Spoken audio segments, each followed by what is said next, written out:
آج میں ایک بہت ہی خاص نفسیاتی بیماری کے بارے میں بات کرنا چاہ رہا ہوں۔ اس بیماری کا نام کنورژن ڈس آرڈر ہے، اور اس میں بہت زیادہ غلط فہمیاں ہوتی ہیں۔ لوگ سمجھتے ہیں کہ یہ نفسیاتی بیماری نہیں ہے، یہ کوئی بہت بڑی میڈیکل ایمرجنسی ہے، اور زیادہ تر کیسز میں 80 سے 90% کیسز میں یہ میڈیکل ایمرجنسی میں ٹریٹ کی جاتی ہے۔ ہوتا کیا ہے کہ اچانک ہی کوئی ایسی جسمانی علامات جو کہ سمجھ سے باہر ہوتی ہے، اس کی وجہ سے جو ہے لوگ ڈاکٹر کے پاس جاتے ہیں، ٹیسٹ کراتے ہیں، معائنہ کراتے ہیں، لیکن کوئی بھی چیز جو ہے نہ ٹیسٹ میں نہ معائنے میں کوئی فزیکل ہیلتھ ریزنز یا جسمانی بیماری سمجھ نہیں آتی۔ ہوتا کیا ہے؟ اچانک سے جو ہے چلتا پھرتا انسان کمزور ہو جاتا ہے، مفلوج ہو سکتا ہے، چلنا اس کے لیے مشکل ہو سکتا ہے، کبھی کبھی تو بالکل نہیں چل پاتا ہے۔ اچانک سے بولنے والا انسان جو ہے بولنا چھوڑ دیتا ہے، نظر کمزور ہو جاتی ہے، یا کبھی کبھی تو بالکل آنکھوں کی بینائی چلی جاتی ہے، اور یہ بڑی ہی خوفناک جو ہے وہ سچویشن ہو جاتی ہے فیملی کے لیے اور مریض کے لیے۔ وہ کہتا ہے کہ میں تو بالکل ہی جو ہے نا دیکھ نہیں پا رہا ہوں، چل نہیں پا رہا ہوں، اور فیملی بہت پریشان ہو جاتی ہے۔ ہوتا یہ ہے کہ لوگ سمجھتے ہیں کہ یہ کیوں ایسا ہو رہا ہے، کیا مریض دکھاوا کر رہا ہے؟ نہ یہ دکھاوا ہوتا ہے، نہ ہی ایسا ہوتا ہے کہ علامات جو ہے وہ نقلی ہوتی ہیں۔ یہ علامات جتنی بھی ہیں وہ حقیقی ہوتی ہیں۔ تو کیا ہوتا ہے؟ ہوتا ہے کہ جب انسان کے دماغ پہ بہت زیادہ دباؤ پڑے، اور وہ جو ہے صدمے میں ہو، یا جذباتی مسائل بہت زیادہ بڑھ جائے، تو یہ سب جو ایموشنل پین ہے، جو جذباتی دباؤ یا مسائل ہیں، یہ فزیکل سمٹمز میں یا جسمانی علامات میں تبدیل ہو جاتا ہے۔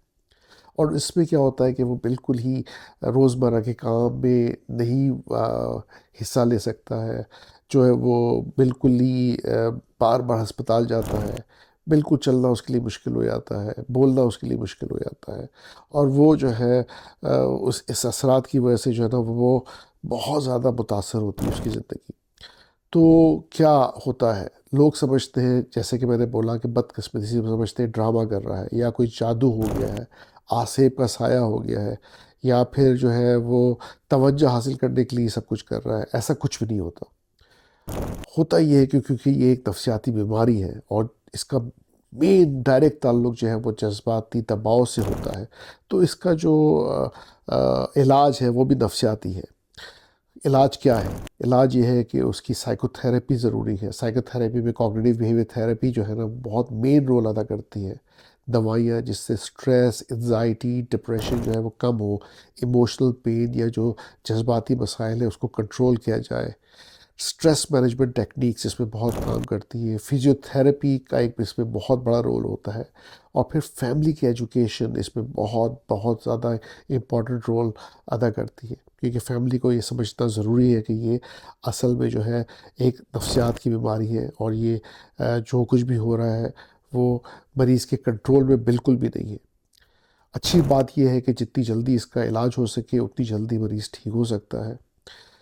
یہ ہوتا ہے کہ اگر واقعی وہ پریشر میں آئے، یا اس کو دباؤ جذباتی دباؤ واپس آ رہا ہو، یا اسٹریس میں ہو، یا ایموشنل ایشوز آ رہے ہوں، تو یہ پھر واپس بیماری آ سکتی ہے، لیکن وقت کے ساتھ، محنت کے ساتھ، پیشنٹ کے کوآپریشن کے ساتھ، فیملی کی سپورٹ کے ساتھ، اور اچھے معالج اور سائیکائٹرسٹ اور سائیکالوجسٹ کے ٹریٹمنٹ کے ساتھ یہ بالکل ٹھیک ہو سکتی ہے، اور پیشنٹ آہستہ آہستہ کر کے مکمل طور پہ جو ہے وہ ٹھیک ہو سکتا ہے۔ تو اس کو سمجھنا ضروری ہے، یہ سمجھے کہ یہ کوئی کمزوری نہیں، یہ ایک بیماری ہے، یہ کوئی جادو یا آسیب کا سایہ نہیں ہے، یہ ایک نارمل انسان ہے، نہ وہ توجہ حاصل کرنا چاہ رہا ہے، اور اس میں جو ہے نا صرف اور صرف نفسیات کے علاج سے ہی بہترین رزلٹس آ سکتے ہیں۔ میرا نام ڈاکٹر شفیق یاسین ہے، میں کنسلٹنٹ سائیکائٹرسٹ ہوں، اور یہ سمجھنا ضروری ہے کہ اس طرح کی بیماریوں کو سمجھا جائے، ڈاکٹرز کے پاس جایا جائے، اور پراپر ٹائم پہ اس کا علاج کرایا جائے۔ بہت شکریہ، تھینک یو ویری مچ۔